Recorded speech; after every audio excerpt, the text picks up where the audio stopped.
이번 주 4월의 마지막 단기 하락 구간이 나올 가능성이 매우 높습니다. 여러분들은 저가 매수를 준비하셔서 다가오는 실적 시즌을 큰 수익의 기회로 만들어야겠습니다. 네, 우리 시청자 여러분들 반갑습니다. 주식강의연구소의 적풍 전문가입니다. 오늘도 거래하시느라고 정말 고생들 많으셨고요. 자, 앞으로의 전망에 대해서, 그리고 여러분들께 또 오늘도 증시 방향 설정에 대해서 또 저의 전략들을 공개해드리고 가도록 하겠습니다. 제가 이렇게 시장에 대한 전망들과 앞으로 방향성 제시해드리면은 투자하는데 아무래도 많이 도움이 되실 거라고 생각해요. 왜냐면 하락하는 주가를 보면서 무서워할 수도 있지만 앞으로 방향이 어떻게 흘러갈 거라는 걸 알고 있으면 오히려 하락을 매수 기회로 삼을 수 있고, 우리가 흔히 생각하는 음봉에 서서 양봉에 팔고 악재에 사서 호재에 파는 것들이 가능하거든요. 그래서 저는 이번에 또 한 번에 우리 시장에 단기 매수 기회가 올 거라고 생각이 돼서 이전부터 4월 말이 항상 좋은 올해 최고의 매수 기회가 될 거다 라는 전망을 했었는데, 지금 오늘 4월 20일 얼마 안 남았죠. 그래서 이제부터 준비하시는 분들은 아마 좋은 결과가 있을 거라고 생각을 합니다.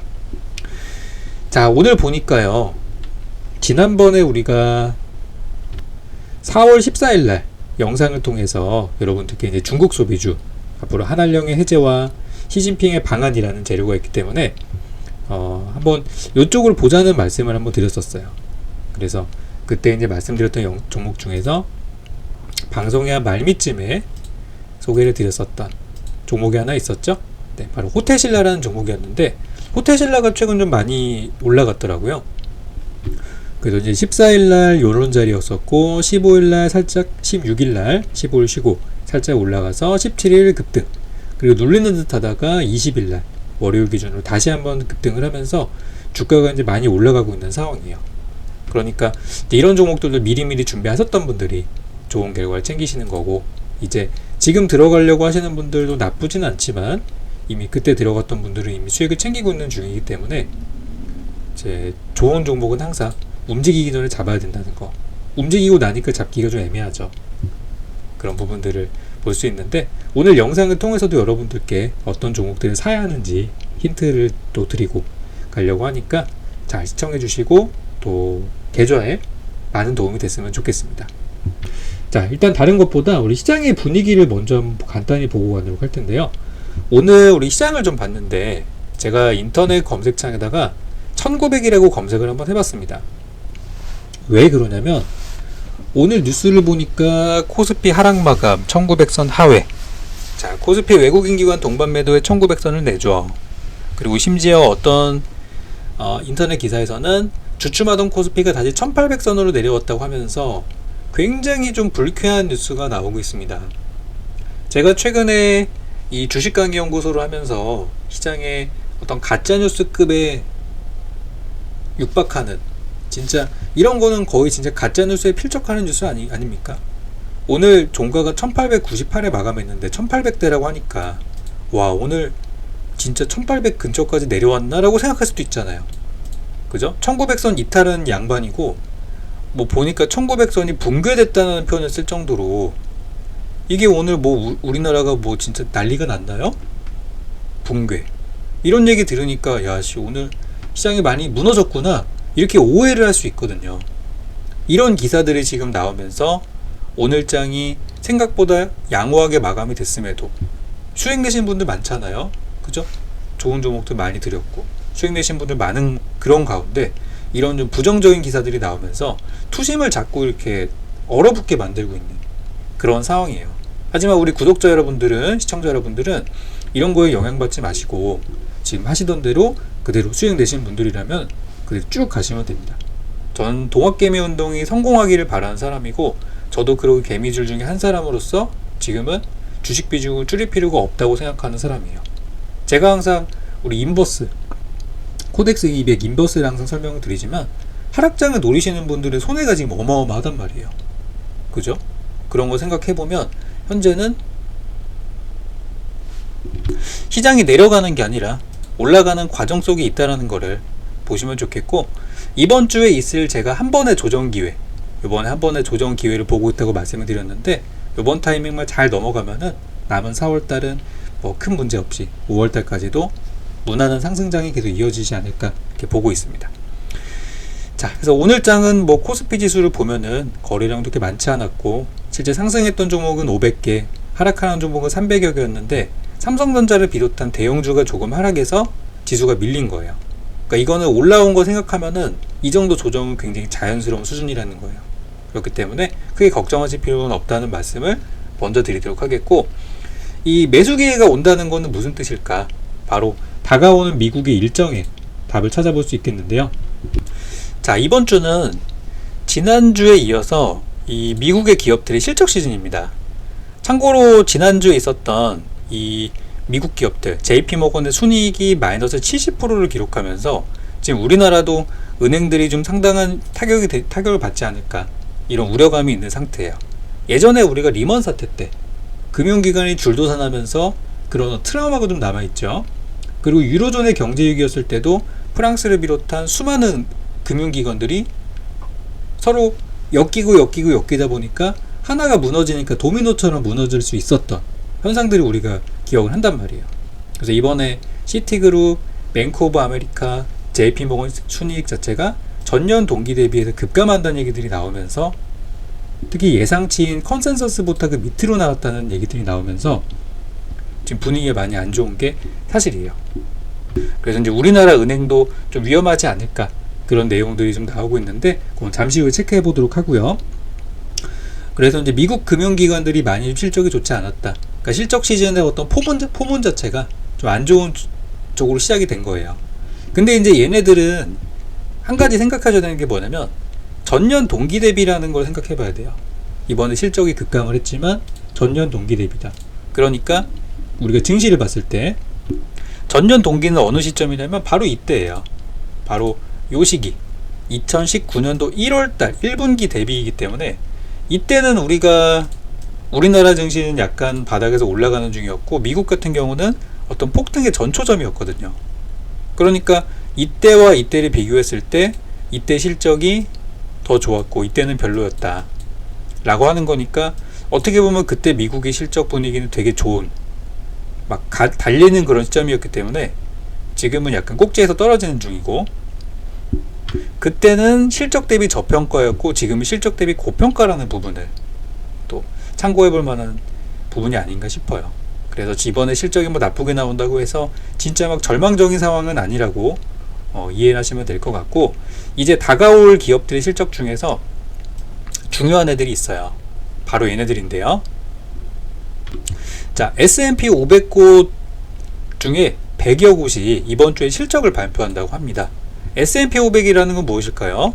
스탠다드 앤 푸어스라는 이 신용평가사에서 미국의 기업들을 500개를 요약을 해가지고 각 대표 기업들을 500개를 뽑은 거예요. 우리나라 코스피 200이라는 게 200개 기업을 모아놓은 거잖아요.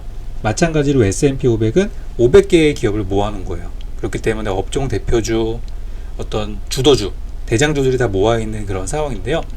그 중에 100여 곳이 이번 주 실적을 발표한다고 해요. 그러니까 그동안에는 뭐 비대면 테마, 코로나 때문에 사람들이 만나지 않으니까 비대면 테마가 대세였었고, 걔네도 우리랑 똑같아요. 우리나라도 비대면이 대세인 것처럼 미국도 마찬가지예요. 넷플릭스, 이베이, 아마존 이런 것들이 신고가를 달리고 있는 상태죠. 자, 근데 중요한 거는 코로나 때문에 실적이 좋은 기업들은 이미 주가가 반영이 돼서 가고 있어요. 얘네들은 투자 관점에서 봤을 때는 이미 선반영이 됐기 때문에 매매하는 매력이 없어요. 매매하기에. 보통 이제 우리는 어떻게 거래하죠? 저 같은 경우는 악재에 사서 호재에 파는 거래를 하기 때문에 바닥에서 종목 거래를 많이 사요. 그러니까 우리는 꼭지에서 물리는 일이 잘 없어요. 자, 그러면 이번에 실적 발표가 예상되는 기업 중에 뭘 봐야 되냐? 바로 항공입니다. 델타항공이나 사우스웨스트 항공 같은 경우는 이번에 코로나 때문에 가장 타격을 받은 업체들이에요. 사람들이 여행 가나요? 안 가죠. 당연히 경기 상황도 안 좋고 일자리 잃었는데 여행을 갑니까? 비행기 타고 어디 가나요? 못 가죠. 거기다가 비행기처럼 폐쇄된 공간에서 코로나 감염되면 어떡해요? 그죠? 싹 다 지금 감염되게 생겼는데 이상하게 안 간단 말이에요. 그래서 이번에 델타항공 같은 경우는 얼마 전에 우리 워런 버핏 할아버지가 손절했던 종목이기도 합니다. 그래서 이번에 이 항공주들이 과연 어떻게 실적이 나올 것인지, 이게 지금은 볼만한 부분이에요. 참고로 이 델타 에어라인스의 주가를 보시면 완전 박살이 나서 일부 종목들은 반등이 나왔는데 얘는 여전히 못 올라오고 있어요. 19달러에서 이제 겨우 24달러까지 한 5달러 정도밖에 못 올라왔어요. 근데 참고로 아마존 같은 애들 보면은 난리 났죠. 지금 같은 기간 거의 2배 가까이 올라왔고, 이베이 같은 애들도 비대면 테마 난리 났죠. 지금 26달러에서 37달러까지 급등하고 있는 가운데 항공사들은 지금 죽을 맛이에요. 이게 현재 항공사들의 상황이에요.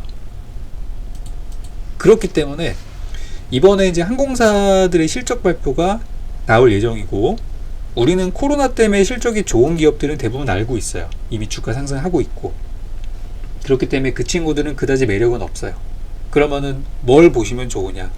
이번에 항공주들이 분명히 끔찍한 성적표를 받아들이게 될 텐데, 끔찍한 성적표가 나오고 나서 주가가 뜨던지 빠지던지 둘 중에 하나가 나올 겁니다. 왜냐면 실적이 예상대로 평이하게 나온다고 하면 나올 리가 없어요. 지금은 분명히 예상치보다 엄청 좋거나 예상치보다 나쁘거나 아마 이럴 가능성이 굉장히 크다는 얘기예요. 그리고 예상치 자체도 기대치도 굉장히 낮아요. 지금은 기대감이 거의 없는 상태예요. 그러니까 거래도 안 하고 바닥에서 기어다니고 있잖아요. 그래서 이번에 코로나의 피해를 확인할 수 있는 가장 큰 지표가 이 항공사들의 실적을 확인하는 거예요. 근데 이 항공사들을 보면은 과거에 9.11 테러가 일어났을 때 미국에서 어떤 상황이 일어났었냐면, 사람들이 9.11 테러가 일어나니까 비행기를 안 타요. 그러면은 이 회사들은 어떻게 되는 거죠? 망하는 거죠, 쉽게 말하면. 근데 이제 미국에서는 어떤 결과가 있었냐면, 정부에서 이 항공사들의 긴급 금융 지원을 하면서 결국 이 도산 위기에 있었던 회사들을 다 살렸단 말이에요.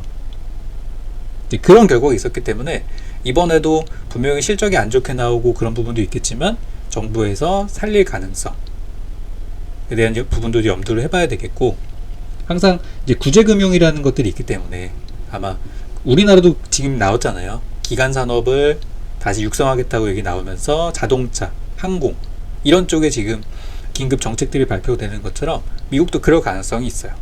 그래서 이번에 코로나의 피해를 가장 많이 본 기업의 실적을 보면서 코로나의 피해 정도를 가늠할 수 있는 그런 척도가 나올 거기 때문에 실적이 잘 나온 기업들은 신경 쓸 필요가 별로 없어요. 근데 부진한 기업의 성적을 보는 게 지금은 가장 중요한 상황이에요. 그래서 혹시라도 이번에 미국에서 금융기관들의 어닝 쇼크가 나왔고, 근데 그거는 크게 우려할 상황은 아니라고 말씀드렸죠. 작년이랑 비교한 거니까.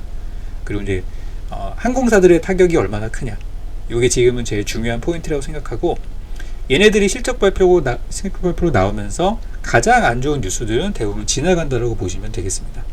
그래서 우리 시장이 심하게 무너질 것 같지는 않지만 약간의 조정은 줄 가능성도 생각해봐야 돼요. 그래서 오늘 같은 경우 보면은 뭐 삼성전자나 이런 대형주들 다 조정을 좀 받았잖아요. 기관 외국인들도 오늘 거래를 많이 하지 않았고, 그런 부분들을 봤을 때 대형주의 약간 조정은 나올 수도 있다 라고 보시면 되겠습니다. 자, 근데 요런 기사가 하나 있는데, 요건 이제 IMF에서 나온 기사인데요. 자, 보시면 한국은 금융위기급의 충격도 버틸 수 있다라는 내용들이 나왔어요. 이게 딱 보면 되게 희망적인 내용이잖아요. 보시면 이제 금융위기 같은 극단적인 상황이 벌어졌을 때 우리나라 금융 시스템이 잘 버틸 수 있다는 평가를 내렸다고 얘기를 하고 있어요. 자, 그럼 미국의 금융기관들이 이번에 실적이 부진하게 나온 것과 한국의 금융 시스템이 잘 버틸 것이다.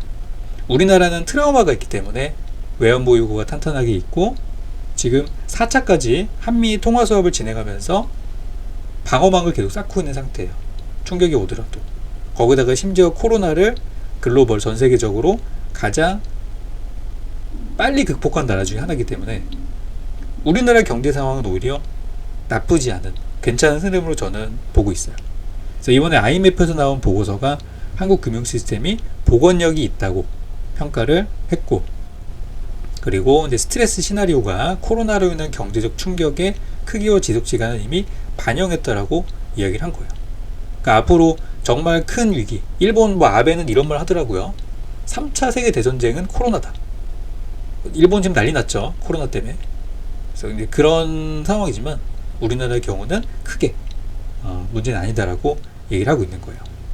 그래서 한 가지 이제 우려하는 게 뭐냐면, 주택 가격 하락이 발생하면 고령층의 어떤 그런 대출 대출로 우리나라는 부동산을 사기 때문에 그런 것들이 좀 부담이다 라고 이제 뉴스가 나오고 있어요. 근데 보시면 이거는 작년 6월 기준이기 때문에 작년 6월 이후로 우리나라 부동산 올랐어요, 안 올랐어요? 좀 올랐죠.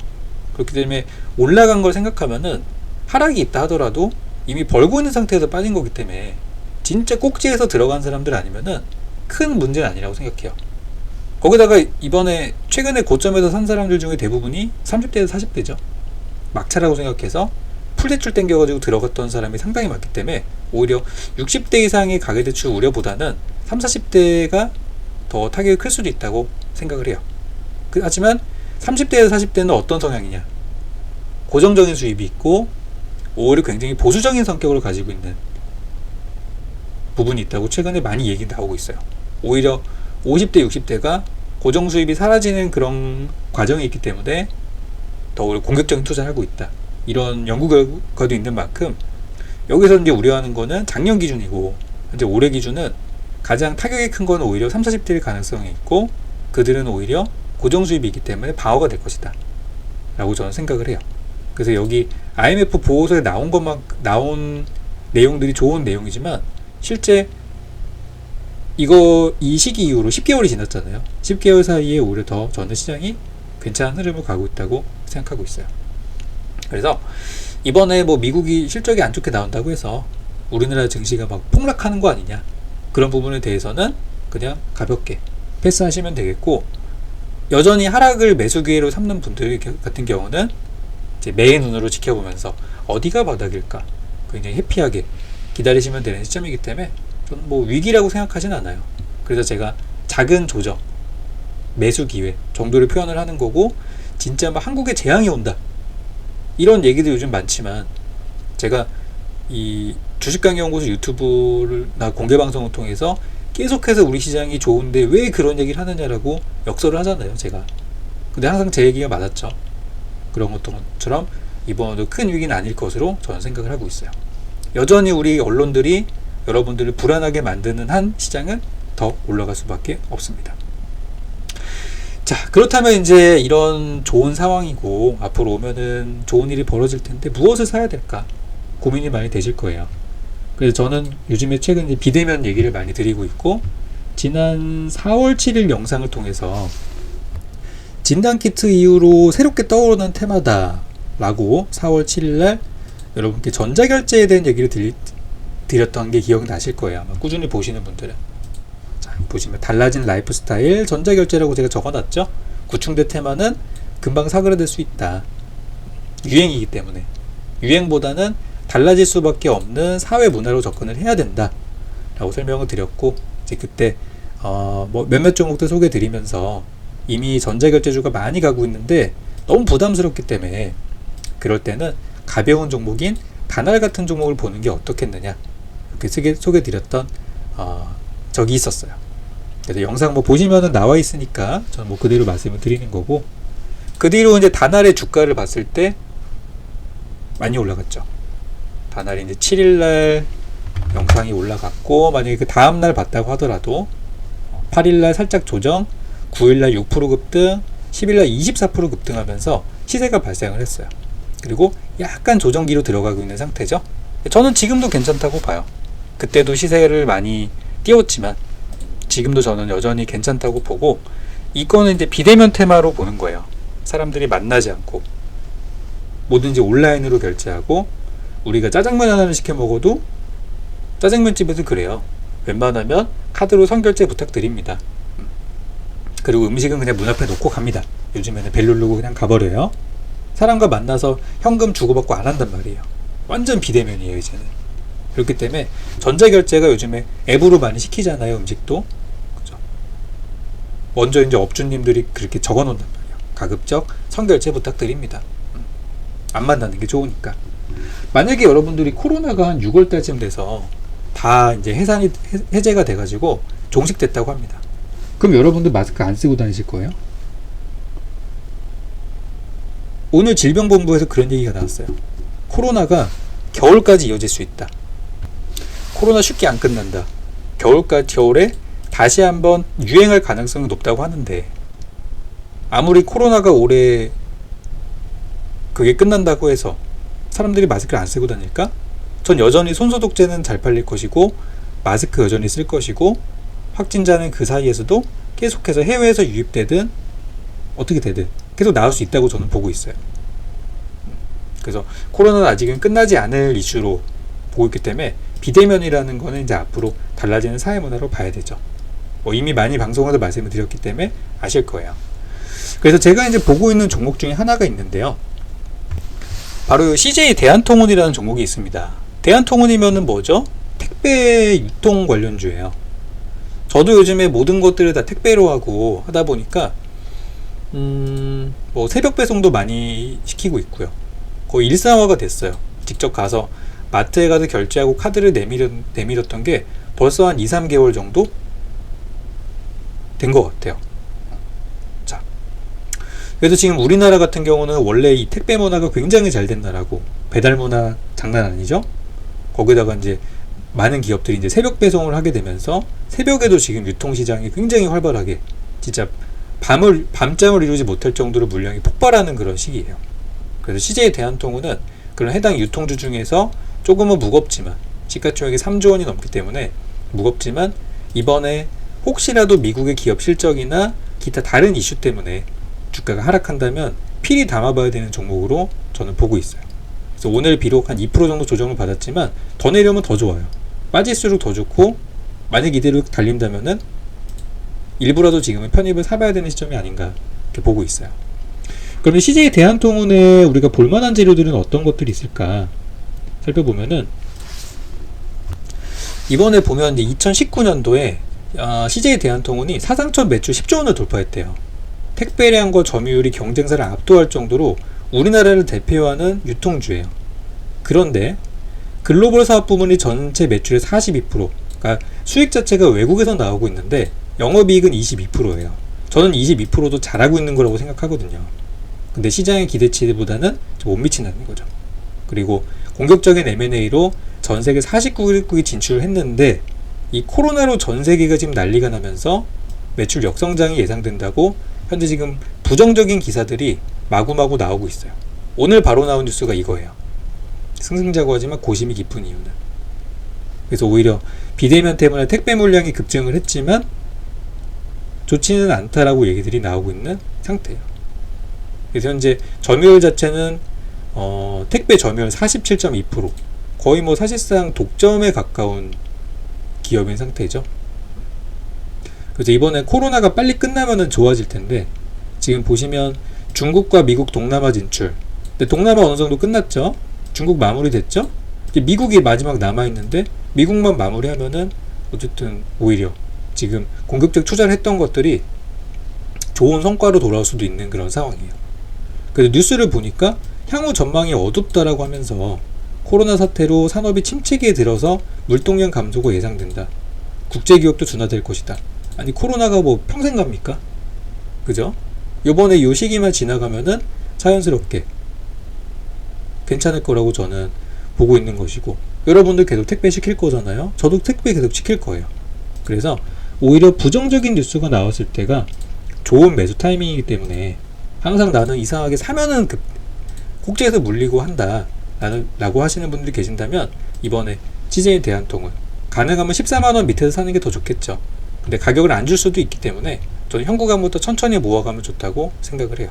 그리고 이제 미국 기업 실적이 안 좋게 나와서 하락이 나온다면은 정말 좋은 기회가 되겠죠. 그래서 분할 매수로 월말까지 보신다면 참 좋은 종목이라고 생각을 합니다. 그래서 이제 CJ 대한통운에 대해서 저는 여러분께 좋은 종목을 소개를 드리고 있고요. 지금 이제 CJ 대한통운이 요번에 이제 중국 관련해서도 지금 중국이 글로벌 이슈 코로나 이슈 자체가 많이 해소가 되면서 최근에 이 보복적 소비라는 진짜 이 재밌는 말이 나오고 있는데, 그동안 돈을 쓰고 싶고 하고 싶은데 코로나 때문에 나가지도 못하고 집에 짱 박혀가지고 게임만 하다가 이제 막 상황이 좋아지니까 나가기 시작하는 거예요. 그래서 이 보복적 소비라는 얘기가 나오고 있는데요. 얼마 전에 보니까 7분 만에 신규 주택이 288채가 팔렸다. 와, 집을 사기 시작합니다, 사람들이. 거기다 지난번 영상을 통해서 테슬라 전기차, 아무리 테슬라 전기차가 유지비가 적게 든다고 해도 3천만 원, 5천만 원, 7천만 원짜리인데 테슬라 자동차가 급등했다고 해요. 많이 팔렸던 얘기죠. 중국에서는 차와 집을 사기 시작했다는 거예요. 중국의 경우는 우리나라 인구만큼의 부자가 있기 때문에 물론 가능한 부분이긴 합니다만 살아나고 있는 거예요. 억눌렸던 보복적 소비가 터졌다. 명품, 화장품 들썩. 이게 중국의 현재 상황입니다. 부자들이 먼저 지갑을 열기 시작한 거예요. 그러면서 점점 어떻게 되겠어요? 점점 우리 일반인들도 계속해서 수급이 좋아지겠죠. 그래서 지갑을 열고 돈을 쓰기 시작하고, 중국은 이미 시작한 거예요. 소비 자체가 늘어나기 시작했다. 우리나라도 그렇게 될 것이고, 앞으로 나아질 기미가 보이는 유럽이나 미국도 그렇게 되겠죠. 앞으로 이제 걔네들이 미래니까. 그래서 이 보복적 소비라는 부분들도 우리가 확인해 봐야 돼요. 그래서 실제 지금 유통주나 이런 종목들을 지금 볼 필요가 있고, 결과적으로 이제 CJ 대한통운 이제 매출 자체가 이제 중국에서 많이 나오고 있는 그런 기업들이기 때문에 저는 점점 좋아지는 그런 분위기에 맞물려서 괜찮아질 거라고 생각합니다. 그래서 증권사에서 나온 리포트를 좀 보니까 이번에 이제 목표치를 19만 원을 제시를 좀 했더라고요. 그럼 현재 가격이 얼마죠? 현재 가격이 14만 원 정도가 유지되어 있는 그런 상황들인데, 19만 원이면은 요 위쪽을 제시한 거예요. 그러니까 작년 2019년도에 또 고점 정도를 보고 있는 건데, 거기까지 가는데 시간은 좀 걸리겠죠. 그죠? 충분히 걸릴 수 있지만 현재 오히려 최악의 시기를 지나고 있다는 걸 생각을 하면은 오히려 저는 충분히 가능성이 있다고 생각을 하고, 이제 얼마나 싸게 사느냐가 관건이라고 봐요. 그래서 이번 하락을 통해서 사보는 게 좋겠다, 그런 생각이 좀 들어서 CJ 대한통운 이 정도 관심주로 보도록 하겠습니다. 자, 이제 전체적인 부분을 좀 이렇게 요약을 해서 다 살펴봤어요.